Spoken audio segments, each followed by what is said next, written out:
Hello,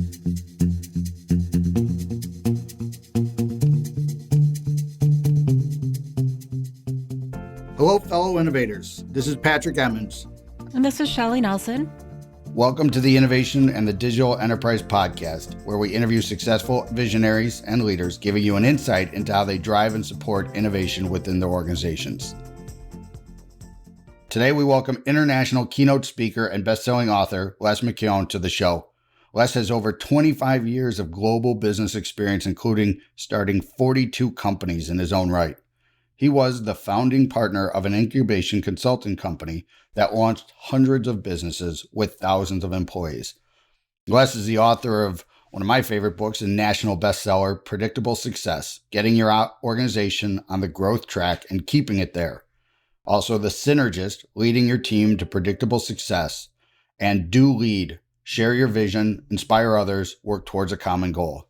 Like I had mentioned, I'd read Predictable Success before I started my last business, and it really helped me see the arc that exists in the life cycle of every organization. So welcome to the show, Les. Welcome, Les. Great to be here, Patrick. Hi, Shelli. Hi, everybody. Les, if you don't mind to kick us off, if you could please share with our listeners, for those who aren't aware, what is Predictable Success?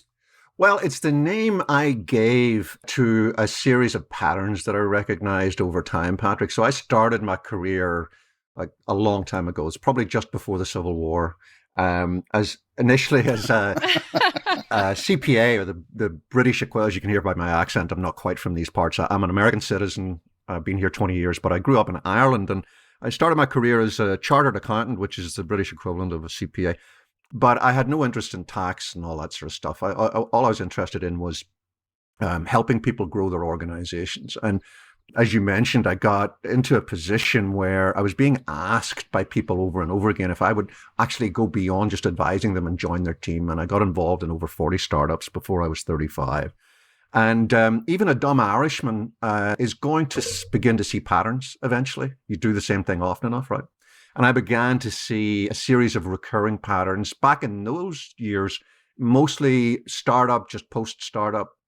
And I got so intrigued with that I stopped everything else I was doing, and I focused exclusively on tracking these recurring patterns of success and failure. At that point in business, eventually any organization at all, whether for-profit or not-for-profit, moved to the US, like I said, about 20 years ago, because I felt I had got a holistic model that shows how organizations grow and then eventually decline of any size.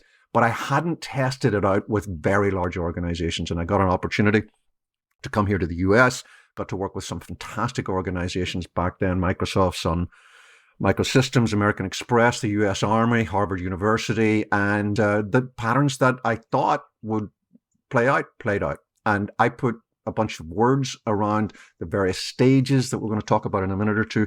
And the overall model is called Predictable Success. That's awesome.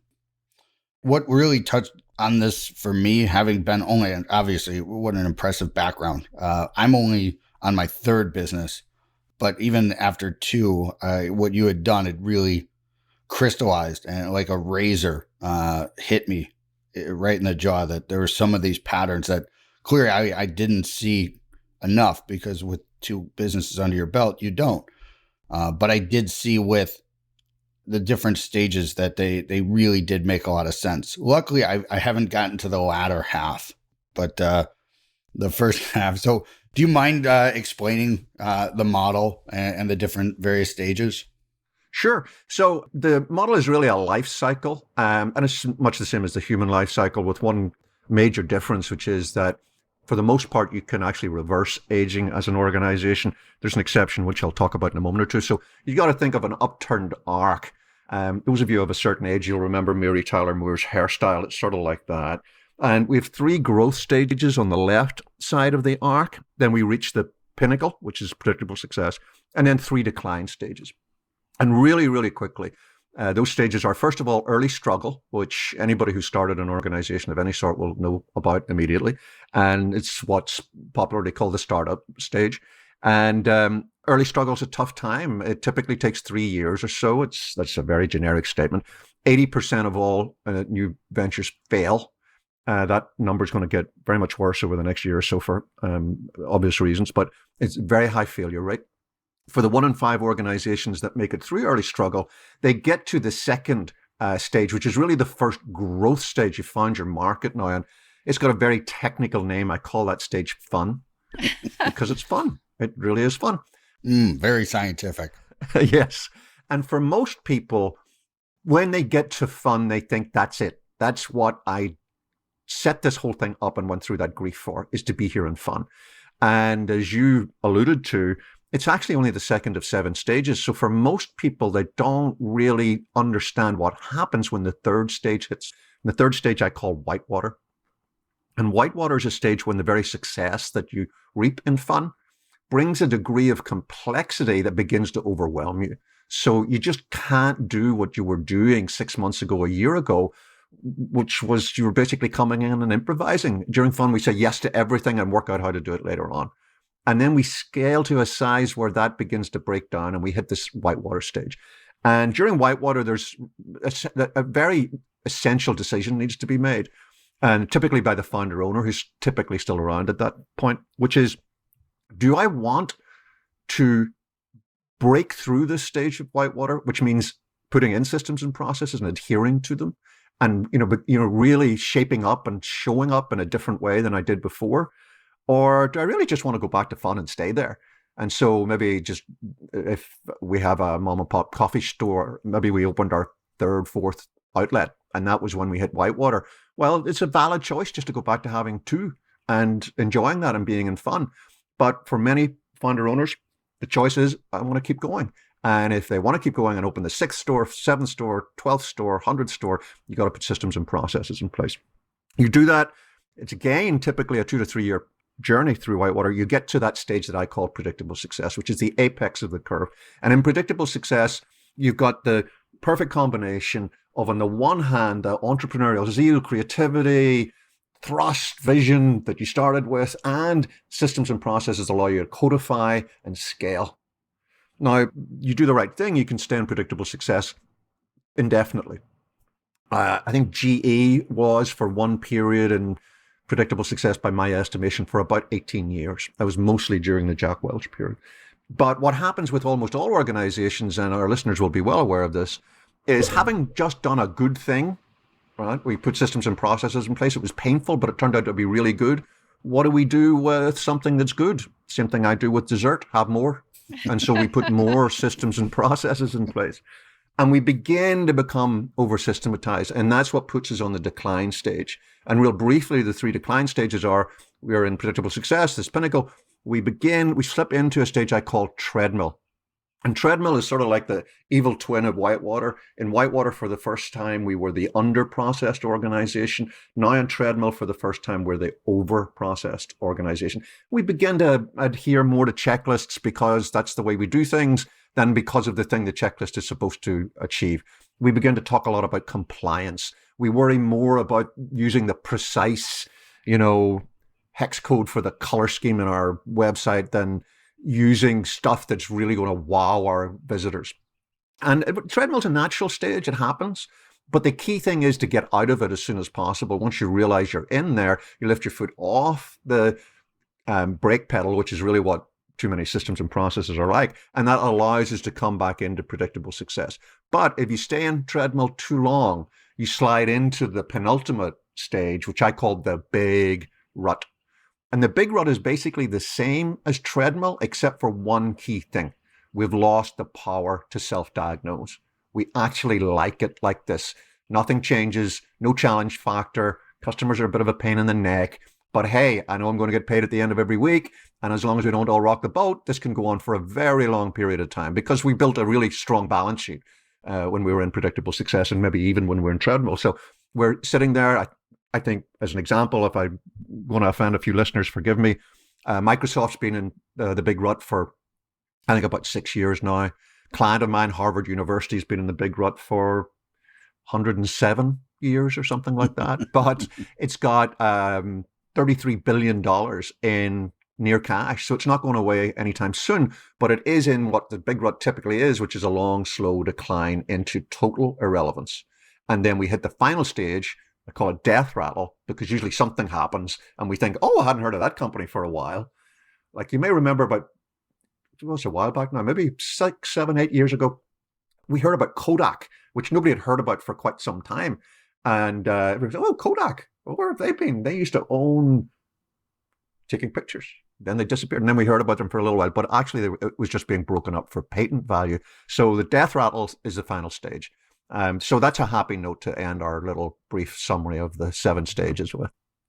So the founders that are listening, I think a lot of this very much resonates. But from like an internal existing organization, you touched on a couple of the organizations that you feel like are falling outside of the predictable success and a little bit on that downslide. Where does innovation exist in this conversation? How important is it? When is it critical? When is it a danger? Well, the danger is in losing it. And what I see is this, and it takes me into the second part of the whole model, which is it really comes from the overarching leadership style in the organization. And that style has 4 component parts. And if you're missing any one of them, then innovation suffers. And the first component part is the leadership style that gets the whole thing going. And that's what I call the visionary style. And at the genesis of any organization, don't care what size it is, how long ago it started, there's typically one person. Occasionally it's 2, very infrequently 3, but even then there's usually one dominant person who started the whole darn thing. High risk taker, I call them the visionary, 30,000 feet, love to start things, but have got a high squirrel factor. They start in all sorts of things, but as soon as they see a squirrel, they're off to do something else. And they're Jones. What gets their endorphin rush is getting things started. And they really are the progenitors of vision. And so knowing that they're not great at the detail and that they can do it if they have to, but it drives them crazy, visionaries lock in really, really early on with what I call operators. They're the folks who just get stuff done. Operators just will go through a breeze block to get a thing done. But they're not in themselves innovators. And in fact, they don't like blank sheets of paper. They don't like brainstorming. That's why they want visionaries to work with, because that's how they get their marching orders. And that model of a visionary in the center, orchestrating the work of increasing numbers of operators, is how we get through the growth stage out of early struggle into fun. And the organization in fun is typically the visionary in the middle, like I say, orchestrating operators. And innovation is happening all the time, because during that stage, a board meeting is a ride up in the elevator. Visionary gets in with a squirrel idea, talks to 2 operators in the elevator. By the time the elevator doors open and we walk out into the office, we're ready to go. We're locked and loaded. Let's get it done. Let's open an office in Chicago. Why? Met a guy. You love him. Just gets us. Perfect. All right. So by, that afternoon, you're looking for office space in Chicago. So you can turn in a dime. And the visionary is holding the innovative power of the organization and conducting it like an orchestra conductor. When we hit Whitewater, that's when the first little, not little, actually a big challenge comes with those styles, because together they're not enough to put in place and adhere to the needed systems and processes. And so we bring in, typically for the first time in Whitewater at senior level, the third style, which I call the processor. And the processor is the one who makes things work properly. Up until now, we've been doing the right thing. We've got to learn how to do the thing right. And it's the processor that brings that. The difficulty is the role of the processor in and of itself, and I'm not here to offend any of our listeners. I'm a processor myself, so I just want to be truthful about this. Left to their own devices, processors will damp down innovation. Too much process kills innovation because it doesn't give you any wiggle room. And if you think about it as a zero-sum game, you can either be a 100% visionary, no plans, no nothing, waking up, let's see what we're going to do. My dog Blue, 100% visionary, no idea what today's like compared to yesterday, right? Or you can be 100% processor, no room to maneuver, everything predetermined. You've got to always do it this way. And success is really balancing those. And by the way, the operator in this fight between the visionary and the processor is just standing there saying, have your damn meetings. I don't want to take part. Just then when you've made a decision, tell me what to do. And so we get a bit of gridlock in there, which requires the fourth and final style I call this Synergist. And the Synergist style actually differs from the other three in that it's a learned style that the other three learn. So visionaries, operators, processors in successful organizations, complex organizations in predictable success, learn to be synergists. They learn to not demand their visionary answer or their operator answer or their processor answer be the only one. They work for an answer that's best for the organization as a whole. Now, here's what happens in those organizations that are in treadmill and moving into the big rut. The visionary gets squeezed out. The visionary either ceases being heard and sort of absents themselves, steps back, withdraws their discretionary effort. Maybe a visionary owner or CEO becomes, chairman for life. That means nobody's listening to me anymore. You folks do it and just send me the dividend check.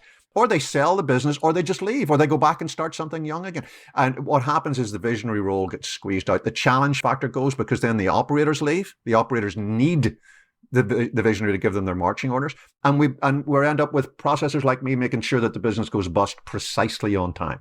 And that's what happens is we lose the visionary role. That's where innovation goes away in organizations. If you see an organization that isn't innovating, it's because of the lack of a visionary at the very top of the organization. And I'll finish with this. I know there are tons of follow-up questions, but something that's really important to understand is the way most, and by now these are typically large organizations. I mean, small organizations can get into treadmill and big rut, but they're typically large.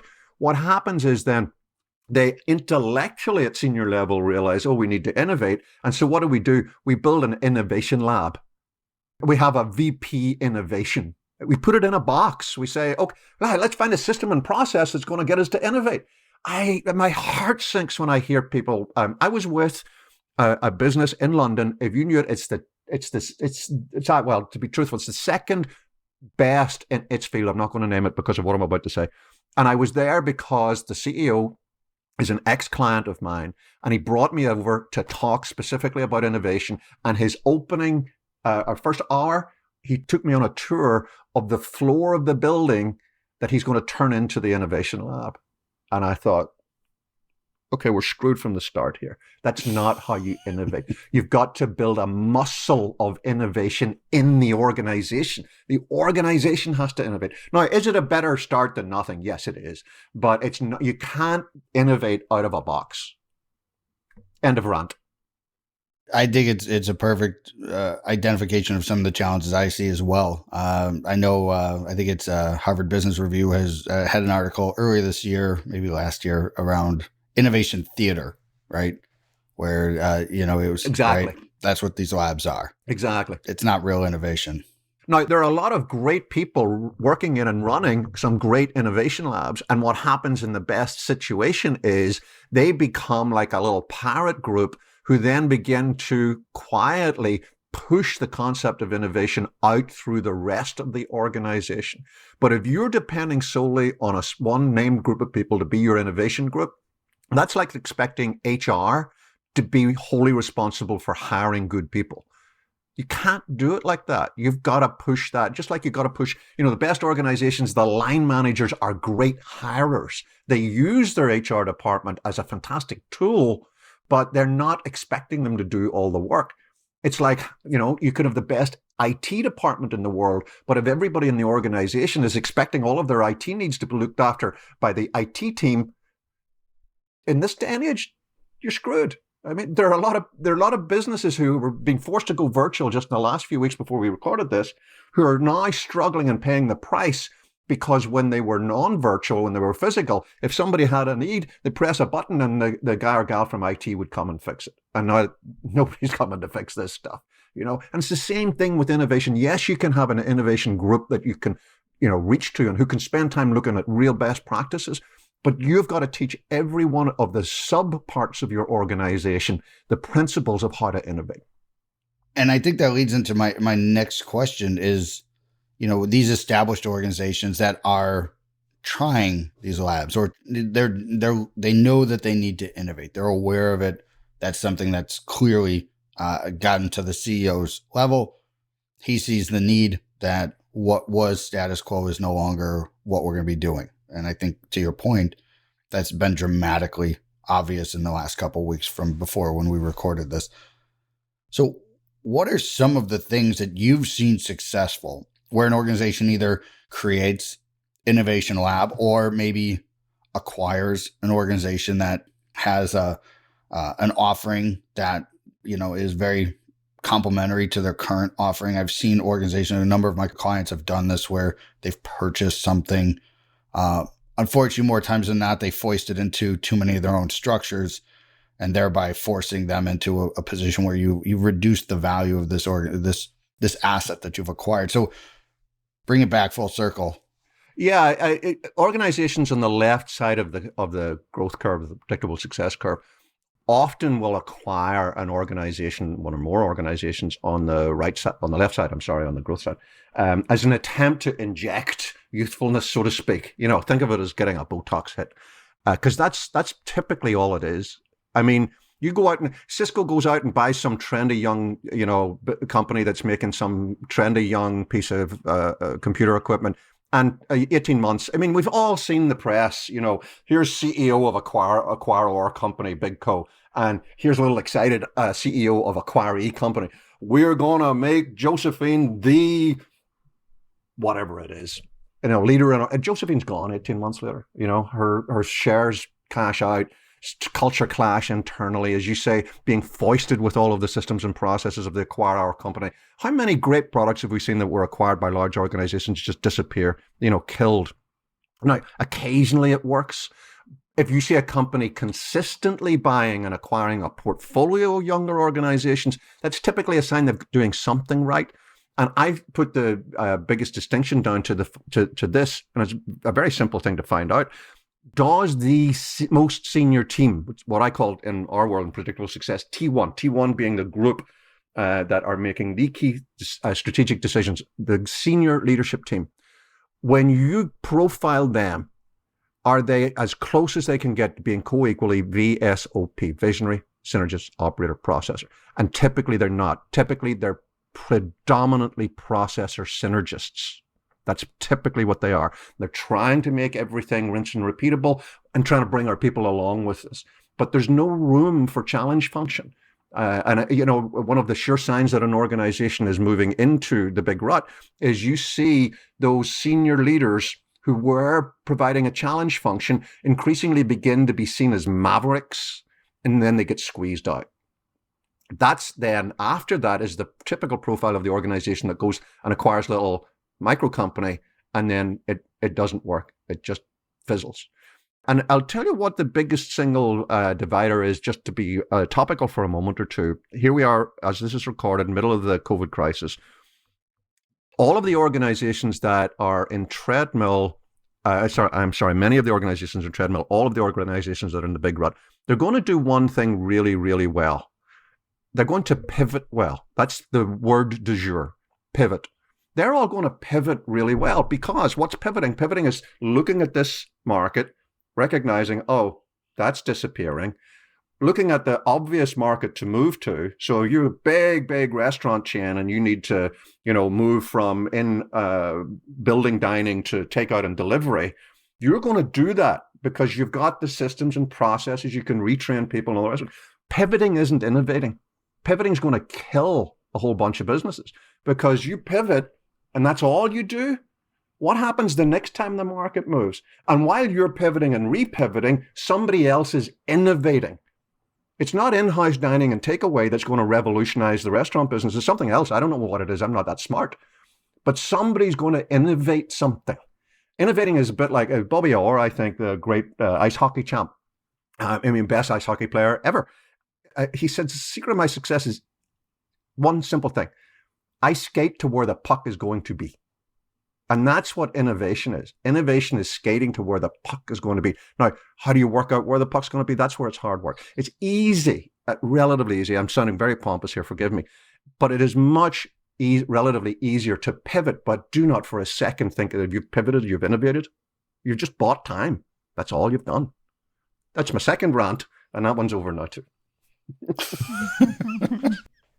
Shelli, what do you got? I'm just curious because you've worked with so many startups, and I hear a lot from startups here in Chicago that, they tend to hire their friends, right? And then they run out of friends, and then they have to hire people from the outside. So have you consulted with companies that are very strategic in who they want to bring in once they run out of friends? That's very insightful, and that is one of the classic growth patterns, which is that the employee group, so to speak, tends to be FOTB, friends of the boss, and that's great, and that's a great way to grow because typically they've got a relationship, they can shorthand their conversations. There's an intuitive understanding as to whether this person has got the core principles that we require. But the key reason that it works is there's nowhere to hide. And so those people get brought in, performance is obvious. It's just, and also the people that are friends of the boss are the ones that get hired. Obviously, bosses don't hire all their friends, but the ones they hire are the ones that they know are going to be comfortable with ambiguity, because ambiguity is the key driving thing in the early stages of growth, is the ability to, reuse a word we were talking about, to pivot, to say yes to stuff, just make things up. Don't be worried about job titles. Don't be worried. I mean, what does it matter what it says on your card? Let's just do what we need to do today. What happens during whitewater? There's a very precise thing. It's one of the 5 key principles that we work with in helping getting people out of whitewater. One of the key things is that if you want to get out of whitewater and go up to predictable success, you've got to do what we call moving from heads to hats. And moving from heads to hats means that you've got to get away from the stage where you were previously, which was previously, which was, what does a sales manager do in this business? Business? I don't know. George, come over here. Tell the guy what you do. George is the sales manager, so he knows. And what does the sales manager do? It's whatever George does, because he's been the sales manager for years, and he's an FOTB. In whitewater, for the first time, we start to make a transition. Doesn't happen overnight, where we've got to begin to move towards hats, which means instead of heads, we're saying we have to define what key roles are in this organization. If we're going to get to predictable success, what does this role need to be? And then we hire to that. Now, we define this. So it's a frightening time, because George is sitting thinking, hold on a second, what happens if you define this role away from me? Well, there's tons of things. We can coach, mentor, train, move, shift. That doesn't mean there's necessarily a separation, though there sometimes is.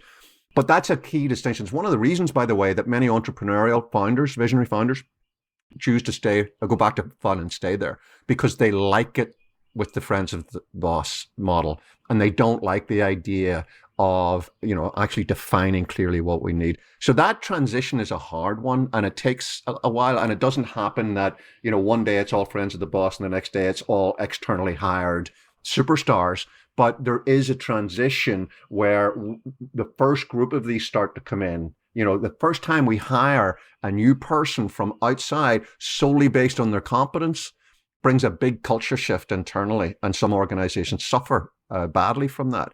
The ones that are determined to get through to predictable success, they'll accept it, they'll adapt, and then they'll do it again, hire another person solely based on competence. Then they do it again, and then eventually it becomes the default.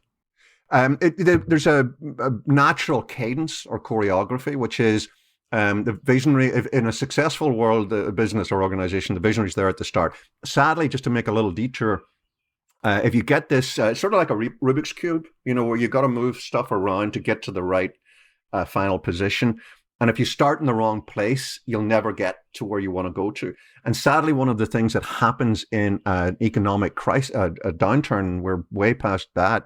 One of the things that happens is that a lot of people who aren't visionary start new businesses. I'm just beginning to teach a whole new class on this, because I'm really scared that a lot of people are going to say, look, the only option I have is to start something fresh. But if you're an operator or a processor or a synergist and you go out and try to start a venture, chances are very, very, your chances of not succeeding are much higher than 80%.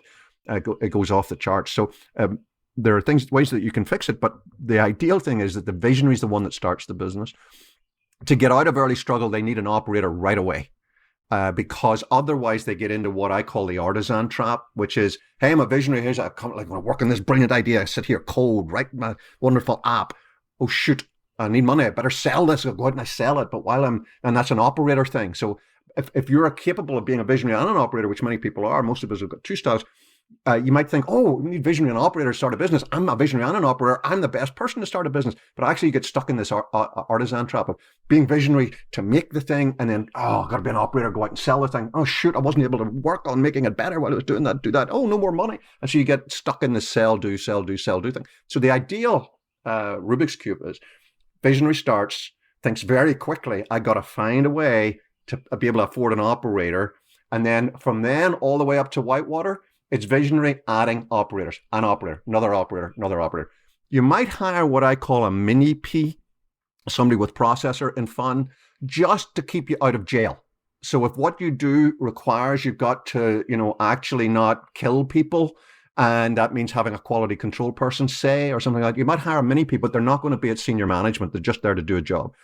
The processor comes in Whitewater. If you bring the processor, big P, in too early, they will cap the growth of your organization, and it'll do this. It'll for listeners who can't see my hands, it'll level out in fun. So you don't want to bring the senior processors in until Whitewater. And it's not until you begin to emerge out of Whitewater into predictable success that you then need the synergist. The processor, visionary operator just need to do their job in Whitewater, do heads to hatch and all the other things, make it happen. And then to stay in predictable success, that's when you need the synergist to come in. And the synergist is the one that gets them all working together. And you can see classic examples, again, just to prove the Rubik's Cube point. A lot of trendy, hip, young organizations bring in synergists way too early. Things like head of culture, head of talent development. Those are very synergy-y things. And they leave after 6 months or a year because there's nothing for them to do. There's nothing to synergize. Nobody's fighting. Everybody's happy.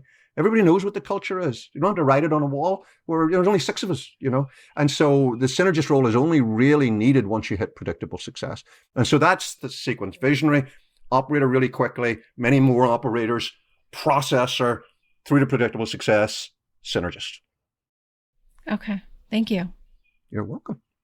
I have a question around the difference between, this, again, I think this makes perfect sense to me as somebody who's started businesses, but, there's that balance of finding a true visionary who is out in the wild, right? As opposed to somebody who's within an existing organization and wants to be an intrapreneur.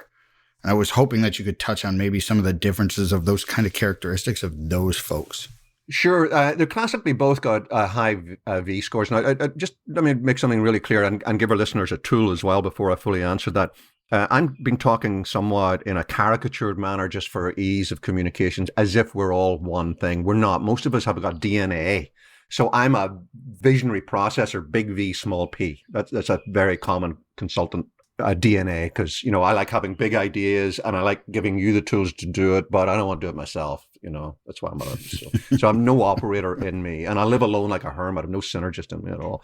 Anyway, most of us got a primary style and a secondary style. Many people have got a third, tertiary style. You can go check it out in 5 minutes free. Just go to synergistquiz.com. It's a little multi-choice tool. You could you do it in about 5 minutes, and it'll give you your precise numbered DNA. And the distinction between entrepreneurs, if we want to use that phrase, and intrapreneurs typically comes is around the level of their V-ness. It's only one element of it. A part of it is their risk profile. An intrapreneur is typically less in need of high risk. They're still as interested in solving problems, which is a big visionary thing, getting elegant solutions, thinking about the big picture. But entrepreneurs are typically have got a higher risk profile because they're prepared to walk out of a well-paid job and do something that's got an 80% chance of failure. But one of the ways to track that is if you go take the Synergist quiz, each of the styles, the numbers are irrelevant. I'm about to give a whole bunch of numbers. The actual numbers are irrelevant. It's the relativity of them, which I'll explain in a second too, that's important. You can score at different levels. So anything that's up to 120, the maximum is 960. If you were all something, you were all visionary, you'd be a 960 on visionary. Anything up to 120 is what we call a trace score. And what that means is you want to do it. You might be brilliant at it, but you just don't want to do it. The styles, the scores are nothing to do with ability. You can be a a visionary, and that doesn't mean you're good at it. It just means that's what the way you show up. That's what you want to do. Up to 120, it's a trace score. I don't want to do that. I know a lot of attorneys and CPAs who have got trace processor scores. They're good at it. That's what they're trained to do, but that's not what they want to do. Between 120 and 240, it's a secondary score. That means you can move into it and do it for a while. If you've got a secondary processor score and somebody says, go fill in the spreadsheet, you won't tear your hair out. You'll say, okay, but I'll get it over with and get it done with. 240 to 480 is a primary score, and that's the sweet spot. And that means you just carry that style with grace and ease. And if you're a 270 270 visionary, 320 visionary, you're a visionary. People will recognize you as such, and that's how you'll show up. What happens once you get over 480, however, it doesn't happen right away. Once you get over 480, it begins, and this is all for all four scores, I'll give the example with visionary, you begin to get into the dark side of that style, because it's becoming, the closer it gets up to 960, with a primary style, you own that style, the one I just talked about. With a dominant style, which is what we call this one, the dominant style above 480, the closer you get to 960, the more it owns you. You can't think any other way. You're sort of more trapped by that. And most entrepreneurs, their visionary score is up, it's in the dominant area. Doesn't mean to say that they're all arsonists, which is what happens when you get to 960. You're not a visionary anymore, you're an arsonist. But they're up there, and the style is more dominant. They're more driven by it. Innovators, who are intrapreneurs, typically have a primary style. In other words, they're in charge of it. If you think about an intrapreneur who would have a dominant style, they're crazy makers. They're like mad scientists. They get separated from reality. They're more interested in coming up with the next wacky idea than with integrating it with the rest of the organization's goals and making it part of a product pipeline and monetizing it and all that sort of stuff. So most successful intrapreneurs I meet have got a primary visionary style. Most successful entrepreneurs I meet have got some degree of dominant visionary style. Long answer to a short question. No, it's great. And I think it's really important to understand those different horizons, especially when you touch on the dark side of everything, right? Right. And not to be unfair and pick out the poor old visionaries who are, as we've already seen, vital, because they've got to be there right from the start. And it's the one style's got to be there from day one and stay there the whole time if we're going to succeed. But the same thing applies to the others. A primary operator is an operator. That's a good thing to have. We want operators. A dominant operator is a maverick. A dominant operator is a person who says, screw your meetings, not filling in your stupid forms, not coming to your dumb meetings. I have a job to do. Leave me alone. And same thing with the processor role. A primary processor is a processor. That's what we need. We need processors. A dominant processor becomes a bureaucrat. Clipboard. No. Miss Doctor, no. Can't do it. No. Our systems don't allow it. And we don't need bureaucrats. And even our dear synergists, the ones who are there holding the ropes and making everything work, a primary synergist is a synergist, and we need synergists. But you become a dominant synergist, you turn into a people pleaser. You become somebody who's way too much in everybody's face, intruding people's comfort zone, too much interested in whether people feel good, and lose complete sight of whether or not we're actually achieving what we're here to do. And so we don't, dominance of any of the styles becomes problematic, and it prevents us from growing the way we want to grow. So you want to try to stay within the primary level as much as possible. Awesome. I know we're kind of coming up on the end, so I thought maybe we do a wrap, if that's cool. Cool with me. I hope everybody's enjoyed it. Thank you, Patrick. Thank you, Shelli. Thanks, everybody. Go do Synergist quiz and find out what your styles are. All right. Thank you so much, Les. Yeah, I highly recommend you check out the website, predictablesuccess.com. I can't endorse the books enough. I think from anybody who aspires to be a leader and understand organizationally from a high level, to do an assessment of where your organization's at, and maybe start thinking about how to, as Les said, give rebirth to some of that lifeblood of innovation. So, Les, thanks so much for taking the time. I'd like to share the funny story of how we got connected, but no time for that today. But I really appreciate you sharing your wisdom and taking the time to share it with our audience. My pleasure. Yeah. Thanks, Les. Thanks, Shelli. Bye, everybody. So we also want to thank our listeners. We really appreciate everyone taking the time to join us. And if you'd like to receive new episodes as they're published, you can subscribe by visiting our website at dragonspears.com/podcast or find us on iTunes, Spotify, or wherever you get your podcasts. This episode was sponsored by Dragon Spears and produced by Dante32.